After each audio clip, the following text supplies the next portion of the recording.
कर्मण्येवाधिकारस्ते मा फलेषु कदाचन. कर्मण्येवाधिकारस्ते मा फलेषु कदाचन. अनेक वेळा ऐकली तुझी ही गीतेतली वचनं. तुला काय जातंय सांगायला, इथे आम्हाला लागतंय भोगायला.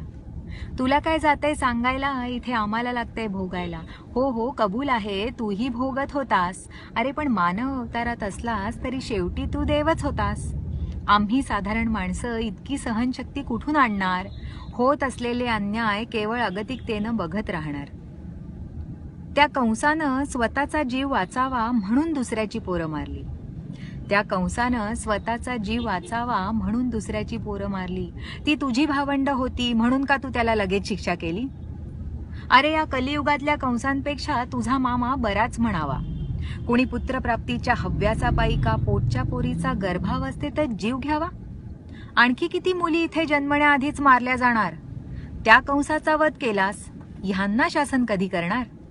आणि काय रे, एका द्रौपदीला वस्त्रे पुरवून तू स्वतःला देव म्हणवतोस. इथे अनेक स्त्रियांचे बलात्कार होतात, त्यावेळी तू कुठे असतोस. अत्याचारी दुर्योधन दुःशासन आज ताठ मानेनं मोकाट फिरतात. अन्याय झालेल्या स्त्रीला मात्र सामाजिक घाव झेलावे लागतात.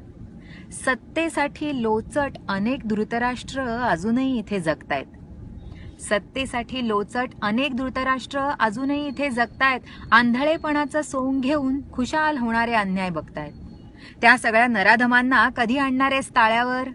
का गांधारीसारखी अंधपट्टी तूही बांधलीस तुझ्या डोळ्यावर. अर्जुन तुझा लाडका म्हणून का त्याच्यासोबत कायम राहिलास. आणि आम्हाला मार्ग दाखवायला फक्त भगवद्गीता ठेवून गेलास. तुझी गीता वाचत बसायला कुणाला आहे का वेळ पुरेसा. तुझी गीता वाचत बसायला कुणाला आहे का वेळ पुरेसा. आणि तू स्वतः समजावल्याशिवाय मतितार्थ कळेल कसा. प्रवचनांचं पाहतोयस ना कसं होऊन बसलंय व्यवहारीकरण. तुझ्या नावाने भक्तांना फसवायचं आणि पैसे कमवायचं साधन.